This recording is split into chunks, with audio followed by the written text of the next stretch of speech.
I've been driving rideshare for 10 years. That's a lot of experience, and I usually trust my gut. But today, nah. Today I'm going to trust the machine. We are going to work at least 4 hours today letting Grok AI tell me where to go. I'm going to prompt it, I'm going to tell it my parameters, and I'm going to let it tell me where the best rides are at, how to make the best money.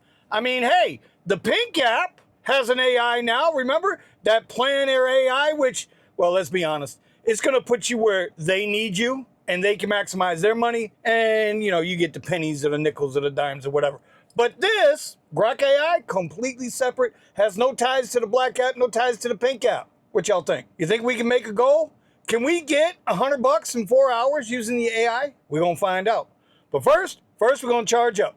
And then we're going to do the prompt. All right, so as we always do, we start the day $16 for charging. You can also see that we are starting with 0 on our trip count today right there. $16, so that puts us 53 and 16 is $69. Now, let's get started with Grok. Hey, Grok, how you doing? I'm doing great, thanks. How about you? All right, I'm about to prompt you because you're going to guide my rideshare shift today for the next 4 hours. Are you ready? Yeah, always ready. What's up? All right. I am a rideshare driver in Fort Lauderdale and Boca Raton, Florida. It is 3 p.m. on a Saturday, the Saturday after New Year's Eve. Based on current events, flight arrivals at FLL, and local traffic patterns, where is the absolute best place to position my car for a high-value ride? Keep in mind, I only drive on the premier Uber platform.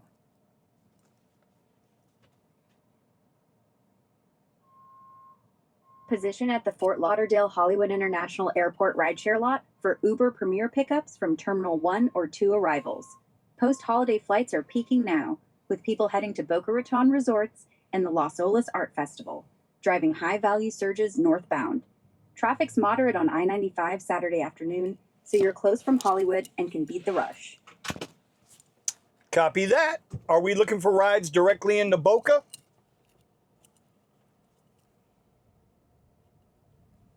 Yes. FLL Premier riders often head straight to Boca Raton resorts, like the Boca Raton or Misner Park, about 26 miles north. Check your app for surges around $50 plus. Post-New Year's snowbirds and Art Fest crowds make those high-value pings pop. Thank you, Grok. Let's get this money. Hell yeah. Go stack that cash. Ping me if you need more spots. For full context, I don't know if Grok understands the rideshare game. I don't know how or where it's going to pull all its information from to direct me to the right spots, right? Basically, Grok XAI pulls from the internet. Which would include X, Twitter, whatever, internet sources, website sources, but it doesn't have access to Uber data or to Lyft data to know where and when the hotspots are or not.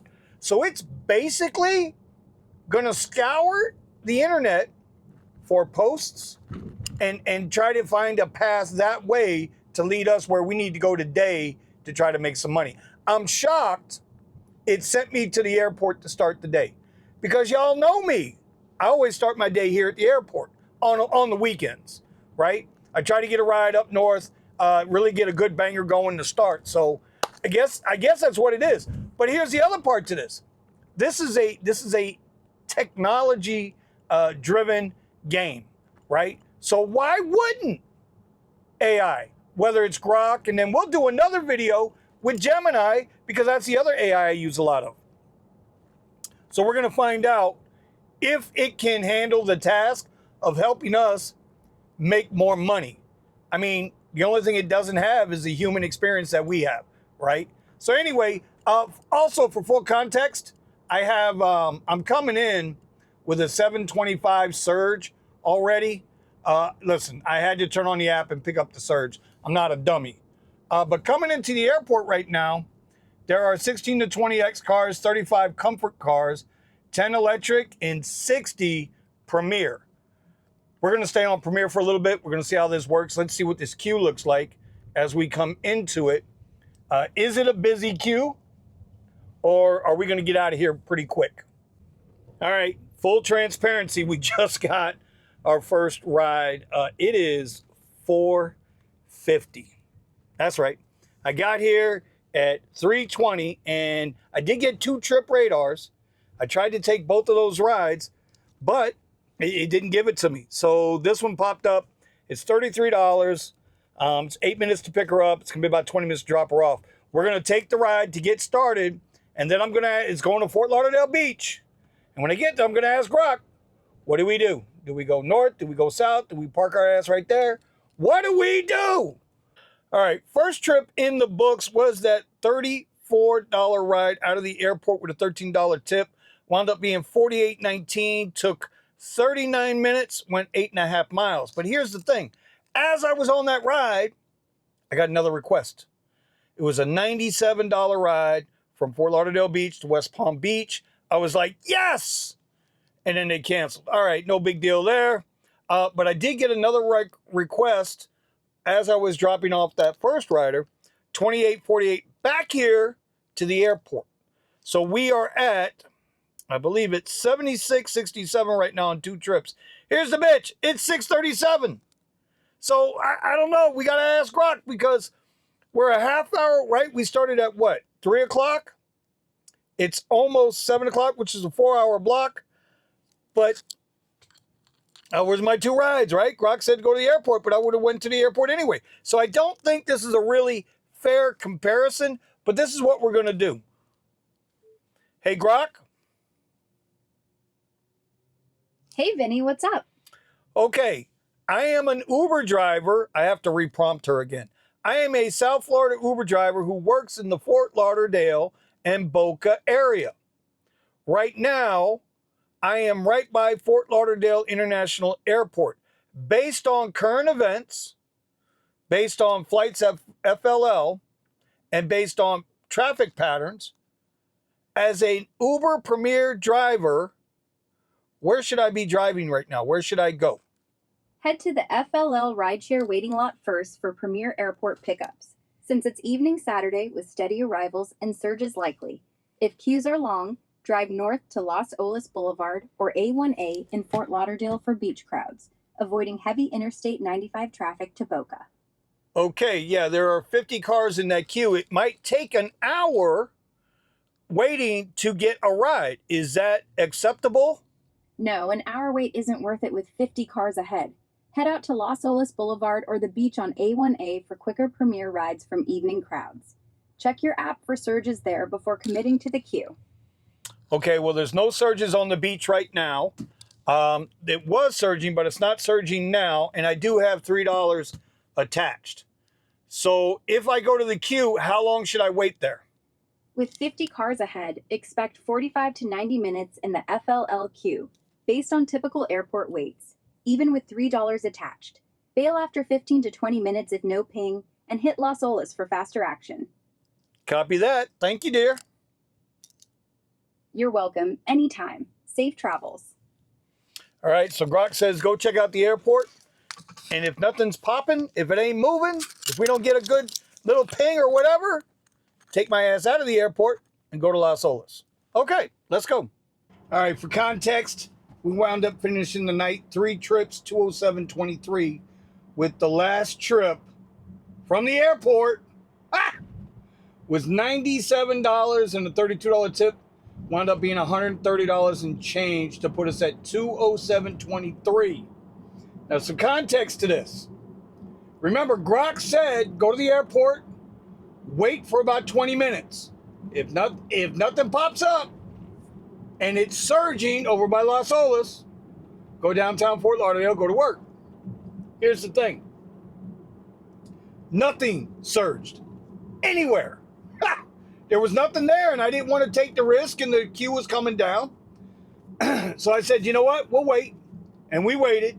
Then I started watching some stuff on YouTube, how to make YouTube videos. No, I'm joking. Anyway, listen, this ride came up, Premier, $97, multiple stops. It was going right up to the area where I normally work. I'm like, all right, cool. So we go, we pick them up. It took a little bit to get in there, like the last video. Took a little bit of time to get in there. But once we got them, we were squared away. The total trip was like, I don't know, like 57 or 58 minutes, about 33 or 34 miles, something like that, for the $97. And then, like I said, big tip on the back end of it, made the night. So the question is, did AI do its job? Well, yes and no, but it ain't enough information. So we are going to continue this tomorrow.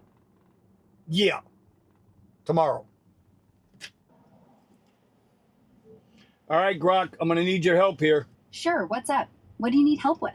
Okay, listen to my prompt. You ready? Yeah, I'm ready. Hit me with it. I am a Uber driver in the South Florida Boca Raton market. I need to know where I should position myself today. I want you to give me information based on current events, Fort Lauderdale Airport incoming and arriving flights, and traffic patterns to help put me in the best position to make good rides. I am on the premier platform with Uber. Go. What do you got? Head to the FL Rideshare waiting lot off Southwest 34th Street in Fort Lauderdale. It's the official Uber premier spot with steady airport demand this afternoon.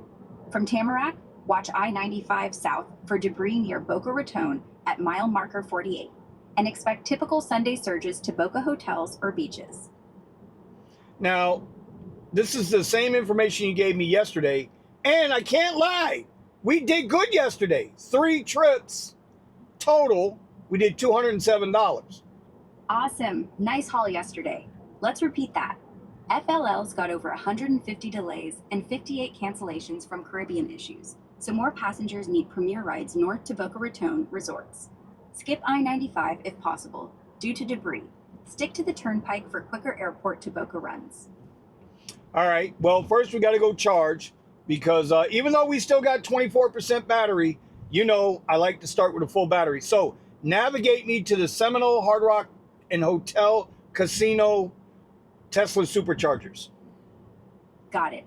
With 56 miles range from Tamarack, Seminole Hard Rock Hotel and Casino in Davie is just 9.7 miles away. Plenty safe. Starting navigation there now via the quickest route. So the one thing I wanted to show you is that, look, this is the total miles on the trip from yesterday. That included all my time. That included all my time of driving home. And with the last ride that we took last night, we were 33 miles away from the house. So, you know, that's pretty good mileage for the amount of money we made. And now we're charging up again in the same spot. As you guys can see, there's the Hard Rock Casino Hotel over there. It's a beautiful day out here. Gorgeous, gorgeous, gorgeous, gorgeous.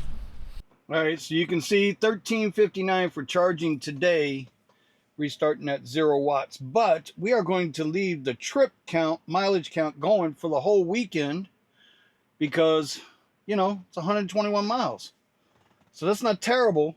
So that's going to put us at, let's see, 136 in expense for the weekend so far. So the 53 and 53 is 106 plus the charging, yada, yada, yada. It comes out to 136. So the one question I wanted to ask Grok was simply this. Hey, Grok, if you didn't send me to the Fort Lauderdale airport queue to start my day as an Uber driver, where would you have sent me? I'd have sent you to Los Olas Boulevard in Fort Lauderdale instead. It's buzzing with beachgoers, tourists, and events on Sunday afternoons for steady rides, without the queue hassle. Elbow Room or the beach area there are hot spots too, for quick pickups. What about the Boca area? Because I'm looking way up there now, and it's pretty lit up. I mean, I see $14 surge, $12 surge, $11 surge. Why would you not send me there to start my day? Boca Raton's got good surges now, but it's farther north, about 20 miles from here at the airport, which means deadhead time with no pay to get there, and drivers often report too much competition for short trips.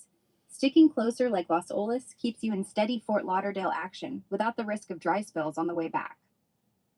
Interesting. All right, cool. Thank you. No problem. Safe drives out there. All right, so we are 51 to 55 on Premiere. And I just showed you Boca is lit up. But, like, you see, Grok had a legit point there. If I were to go directly up there, that's 20 miles, plus another 25, 30 minutes to get into the right position. And that surge might not be there when I get there. You know, maybe Grok ain't so, maybe there's something that it is seeing that I'm not giving it credit for, like history. I don't know. Let's see how long it takes to get this first ride. So real quick, everything is lit up around the airport, right? And I'm seriously thinking about getting the hell up out of here because there is a ton of surge out there. But then I look on the other app to just go check to see how many cars, to see if this airport's going to surge up. And look at that. It's showing the airport in surge, but it's not showing the airport with any surge. All right, so it is 4:33. We got a little $29 ride, but it's gonna be like that video I put out last week. I'll link it down below in the description. The long pickups. Hey, we got the C-130s in. Hold on. You see, this is why I'm always talking about my military personnel. See that big old C-130 sitting over there? Yes, sir. Anyway, like that video I put up last week, there is a lot of traffic in this terminal. This terminal is completely up. So, we're going to try to get out of here. I'm going to have to go through it here, make this $30 real quick. It's probably going to take about an hour to do this 17-minute ride. It says 19 minutes to get in there, which that's on the Uber app, which means add 10 minutes to whatever the Uber app says for pickup time. So we're going to be looking at about 30 minutes to pick up Matthew. And then we're going to stay outside of the queue. And if that surge is still out there, we're just going to try to knock out as many rides as we can. And then ultimately wind up back here at the queue if that's what Grok says to do. Change of plans. That traffic is so bad, it's going to take an hour to get into that queue. So it was, in my opinion, unsafe to pick up. I have never, ever, ever seen it. And I should have turned on the damn camera and took a picture of that mess. But I had to get out of that. So I did. I canceled the ride, marked it unsafe to pick up, which I think is legit. It is. It's unsafe to pick up. It's going to be all kinds of stress and problems. I ain't trying to die. Anyway, we are now at plus $4 on the next trip. I don't know what's going on out here, but there is a ton of surge. So Grok said, head towards Las Olas. Let's go. All right, so we're into this shift 2 hours, exactly 1 hour, 59 minutes. You can see that there. We are at 43.13 on 3 trips. Nothing major. It was amazing. We drove through all of that surge and just nothing popped up until it did. Grok was spot on. Come out to the beach, work the beach area now. In addition to that 43.13, I got a $20 cash tip. It's there in the console. But for the 4-hour block that I'm trying to work right now, this seems to be the right move. We do have $375 attached on the next ride. You know, but here's the thing. When you're working Premiere only, I'm sure if I turned on Comfort right now, I would get rides, right? The problem with the Comfort rides are they're 15 minutes away, 20 minutes away. And by the time you get done with all, it's at this particular moment, until they crush us. Listen, we're going to stay on Premiere right now until we can't stay on Premiere. So yeah, 2 hours in, 43.13. We're trying to get 4 hours, $100, going off of Grok's suggestions. All right, so my night got cut short. I had something that popped up that I had to go take care of. We only got 3 hours on the shift today. We did finish at 59.12 on the app, right, for 4 trips and the $20 cash tip. The goal was to try to make 100 using Grok yesterday and today. I'd have to say that the whole experiment's inconclusive. It's very inconclusive because Grok sent me where I would have gone anyway. Now, today was a little offsetting because of that fiasco that's going on at Fort Lauderdale Airport. Like, I've never seen it. That's worse than what it was last week on this video, the long lines and the chaos at FLL. It's way worse than that today. I have never, looked at the airport and said, no, I ain't going in there, and canceled. It's not my nature. it's very rare that I cancel a ride to begin with. Anyway, the point is, I don't know if Grok helped me or not. And I'm going to have to run it back. I'm going to go with it's inconclusive. Grok was correct in saying today, if it doesn't work at the airport, go to the beach. But that's a no-brainer. So, yeah, I don't know. When you have 10 years of experience as a driver, it's very easy to know when and where to go. And when you're looking at a map and you can see a ton of surge, but even with the surge, all that surge doesn't guarantee you a ride. You guys saw me driving through that surge. And it took, what, 20 minutes to get a ride? Craziness. So, I don't know. We're going to run it back. We're going to do more work with this. I'll make another video on Grok, or my next video will include this experiment. Because, I got to believe Grok will see things that we don't. Just like the car, when it's in self-drive mode, it sees things that we don't. Anyway, that's all I got for this video. I appreciate y'all hanging out to the end. It wasn't even a really good weekend. But I didn't work a lot. I did not work a lot this weekend. So anyway, y'all be careful, be safe. We'll see you next time.